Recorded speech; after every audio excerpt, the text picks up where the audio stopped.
नमस्कार, स्वागत है आपका बिहार समाचार में। बिहार में एक तरफ जहां अनलॉक 2 में कई प्रकार के छूट दे दी गई है, तो वहीं पूरे बिहार में भयंकर बारिश का अलर्ट जारी कर दिया गया है।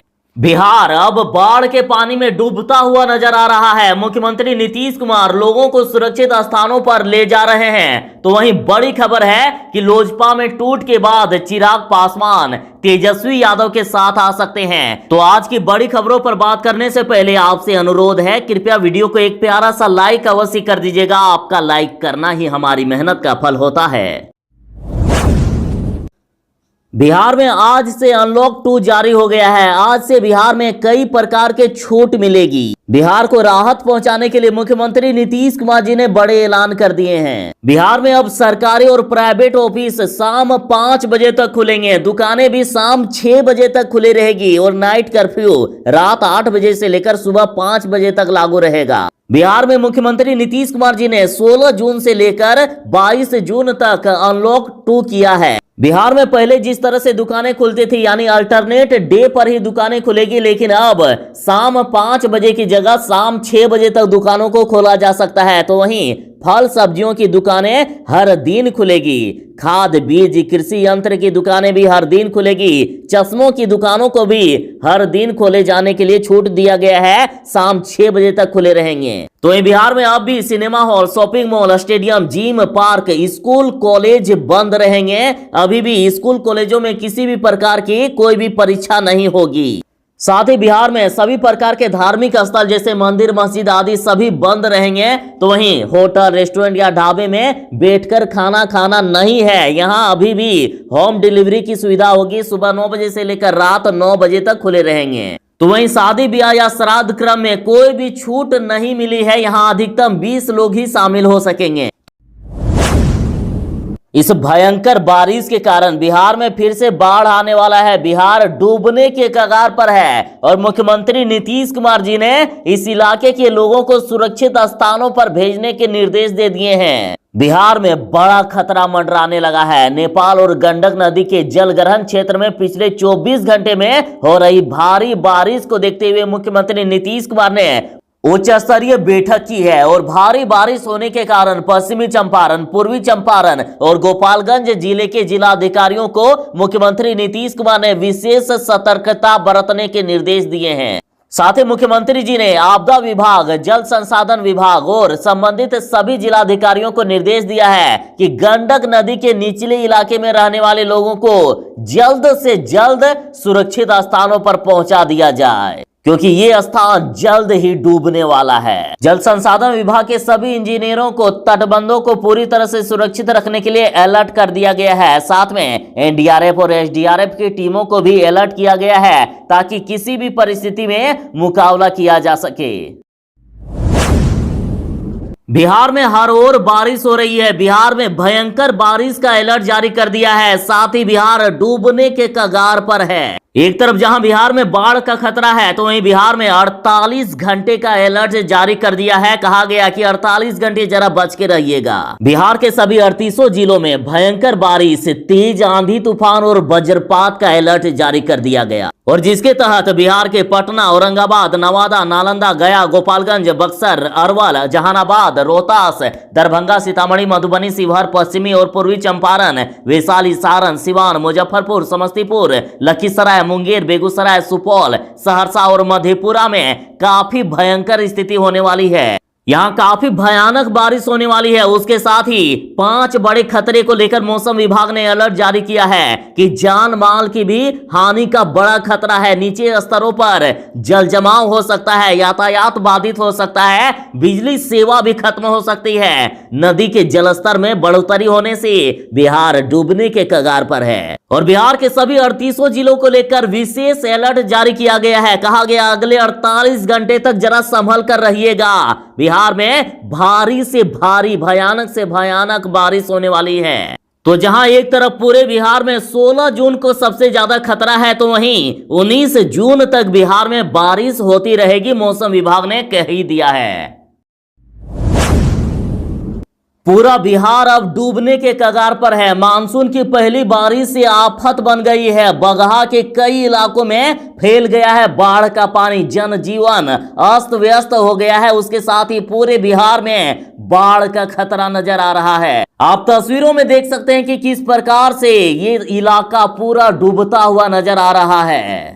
लोग अपने घरों को छोड़कर सुरक्षित स्थानों पर जा रहे हैं। बिहार के पश्चिमी चंपारण में मानसून की पहली बरसात से ही बाढ़ जैसी स्थिति उत्पन्न हो गई है। नेपाल के साथ साथ उत्तर बिहार के कई जिलों में हो रही लगातार बारिश के कारण नदियों के जलस्तर में काफी वृद्धि हो गई है। नदियां भयानक रूप धारण कर ली है और इसी क्रम में वाल्मीकि नगर गंडक बराज से 2,10,000 क्यूसेक पानी छोड़े जाने के बाद पश्चिमी चंपारण के बगहा अनुमंडल में कई जगहों पर बांध टूट गया है, जिस वजह से कई इलाके बाढ़ के पानी में डूबते हुए नजर आए हैं। और साथ ही लगातार बारिश के कारण बिहार की अधिकांश नदियों के जलस्तर बढ़ने लगा है। नदियों ने रौद्र रूप धारण कर लिया है। कई इलाकों में बाढ़ जैसे हालात उत्पन्न हो गए हैं। ग्रामीणों को डर सता रहा है कि मानसून की पहली बारिश में यदि ये हाल है तो आगे क्या होगा। अभी पूरा मानसून बाकी है।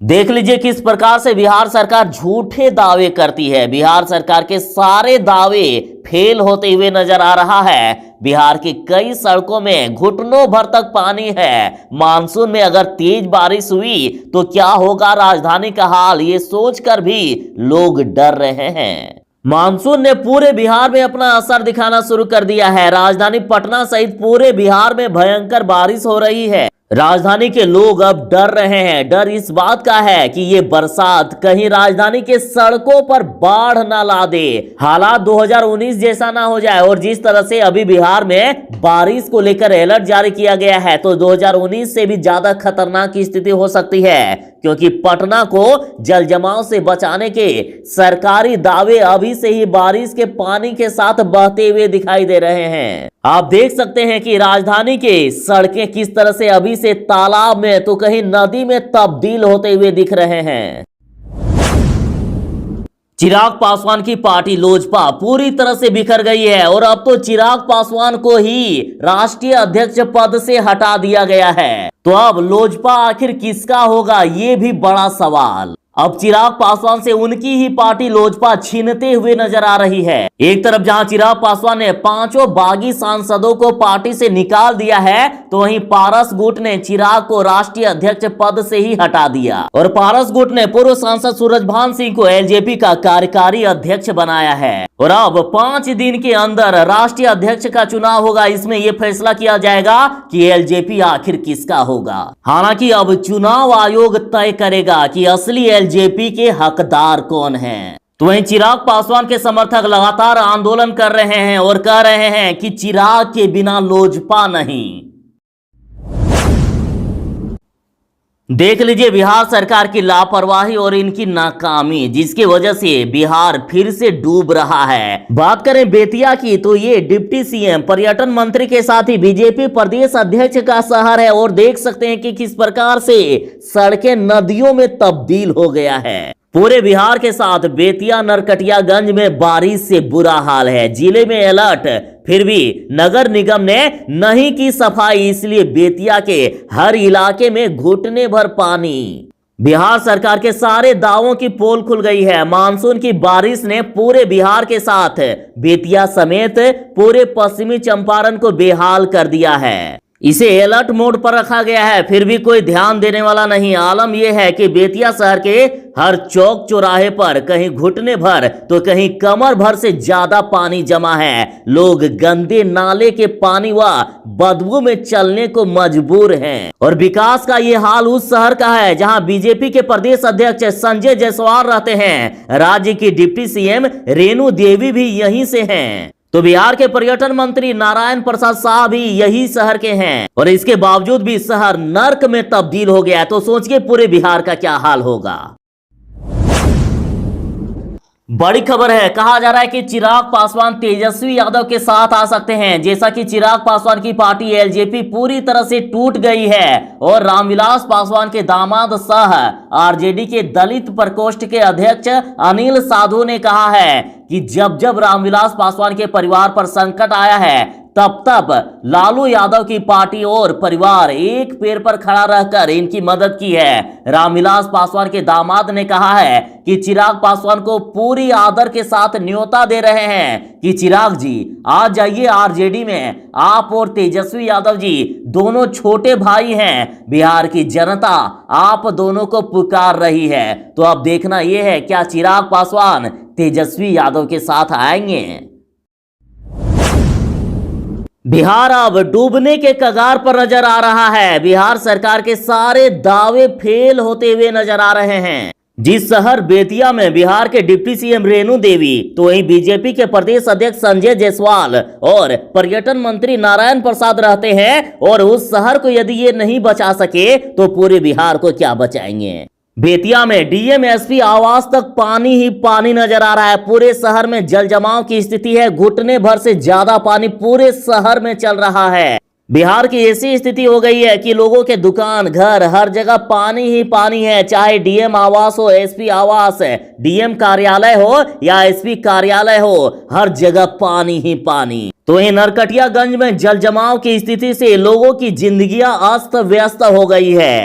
पंडई व हड़बोड़ा नदी के जलस्तर में लगातार वृद्धि होने से नदियों के आसपास रहने वाले लोगों में हड़कंप मच गया है। लोग अपने अपने सामानों की हिफाजत करने में लगे हैं और अपने अपने मवेशियों को ऊंचे स्थानों पर ले जाने में लगे हैं। लोगों को सरकार के प्रति भरोसा उठ गया है। लोग किसी तरह से अपनी जान बचाने में लगे हैं। उक्त गांवों के लोगों का कहना है कि सन 2017 में आई भीषण बाढ़ ने तबाही मचाई थी, इस बार भी तबाही मच सकती है। अब सरकार की नाकामी और झूठे वादे पूरी तरह से लोगों के सामने आ रही है। एक तरफ जहां बाढ़ से पहले एक्शन में सरकार दिख रही थी और मंत्री संजय झा बोले थे कि बांध टूटा तो दोषी अधिकारी नहीं बचेंगे। देखिए, बाढ़ के सुरक्षात्मक कार्यों का जायजा लेने के लिए जल संसाधन मंत्री संजय झा लगातार जिलों का दौरा कर रहे थे। उन्होंने सभी अधिकारियों से कह दिया था कि यदि इस बार बांध को कोई भी खतरा हुआ, बांध टूटा, तो संबंधित दोषी अधिकारी नहीं बचेंगे। तो अब बांध टूट रहा है, कई जगह पर खतरा मंडरा रहा है, तो अब करो इन दोषी अधिकारियों पर कार्रवाई। इनको जेल भेजने की बात हो रही है बिहार की जनता के द्वारा। लगातार सरकार दावे करती है, वादे करती है, लेकिन इनके दावे और वादे बारिश के और बाढ़ के पानी में ही बह जाते हैं। तो अब बिहार की जनता सरकार के प्रति आक्रोशित नजर आ रही है, कह रही है कि पहले दोषी अधिकारियों पर कार्रवाई होनी चाहिए। बिहार में चिराग पासवान की पार्टी एलजेपी पूरी तरह से टूट गई है। तो अब कहा जा रहा है कि कांग्रेस भी टूटने वाली है, कांग्रेस भी टूटकर बिखरने वाली है। तो इधर कांग्रेस ने कहा है कि हम नहीं टूट रहे हैं, सरकार भ्रम फैला रही है। कांग्रेस नेता अजीत शर्मा ने कहा है कि हमारा एक भी एमएलए कहीं नहीं जाने वाला है और जदयू टूटने वाला है, नीतीश कुमार की पार्टी टूटने वाली है और वे अपने टूट को रोकने के लिए अफवाह फैला रहे हैं। कांग्रेस ने कहा है कि नीतीश सरकार में जीतन राम मांझी और मुकेश सहनी सहज महसूस नहीं कर रहे हैं। वे एनडीए से अलग होना चाहते हैं, इसलिए अफवाह उड़ाई जा रही है कि कांग्रेस टूट रही है। कांग्रेस का एक भी विधायक कहीं नहीं जा रहा है। इन्होंने कहा कि मांझी और सहनी को डराने के लिए एनडीए की ओर से कंफ्यूजन क्रिएट किया जा रहा है। इन्होंने कहा कि नीतीश कुमार की पार्टी जदयू हो या फिर बीजेपी, कोई भी विधायक इनके सरकार से खुश नहीं है। इन्होंने कहा कि जदयू टूट के कगार पर है, जदयू टूटकर बिखरने वाला है। चिराग पासवान की पार्टी पूरी तरह से टूट गई है और इधर राजद की तरफ से रामविलास पासवान के दामाद अनिल साधु ने चिराग पासवान से कहा है कि आप आ जाइए राजद में, यहां तेजस्वी यादव के साथ मिलकर बिहार को संभालिए। लेकिन अभी फिलहाल लालू यादव और तेजस्वी यादव इस मामले में चुप है। लेकिन लालू यादव की बेटी रोहिणी आचार्य ने नीतीश सरकार के खिलाफ मोर्चा खोल दिया है। लालू यादव की बेटी ने नीतीश सरकार पर कहा है कि बंगले में आग लगाकर अहंकार में जिसने बोला है लालटेन के लौ की ज्वाला में पल भर में जल जाएगा तेरा तीर। तो वहीं बिहार के राजनीतिक गलियारों में चिराग पासवान और तेजस्वी यादव के साथ होने की बात भी कही जा रही है। पप्पू यादव की पार्टी जाप के नेता राजू दानवीर ने बिहार सरकार पर पप्पू यादव को साजिश करके फंसाने का आरोप लगाया है। उन्होंने कहा कि बिहार सरकार पप्पू यादव की सेवा भाव और बढ़ती लोकप्रियता से घबरा गई है। दरअसल उन्होंने कहा है कि बिहार सरकार तरह तरह की साजिश करके पप्पू यादव को जेल में बंद रखना चाहती है। उन्होंने कहा कि बिहार सरकार पप्पू यादव की सेवा भाव और लोकप्रियता से घबरा गई है। सरकार नहीं चाहती है कि बिहार में कोई विपक्ष का काम करे और जनता की परेशानियों में उनके साथ खड़ी हो, इसलिए वे पप्पू यादव को जेल से बाहर नहीं आने देना चाहती है। इसलिए 32 साल पुराने मामले के बाद अब 2.5 साल पहले के जन आंदोलन के मामले में उन्हें घसीटने का काम कर रही है।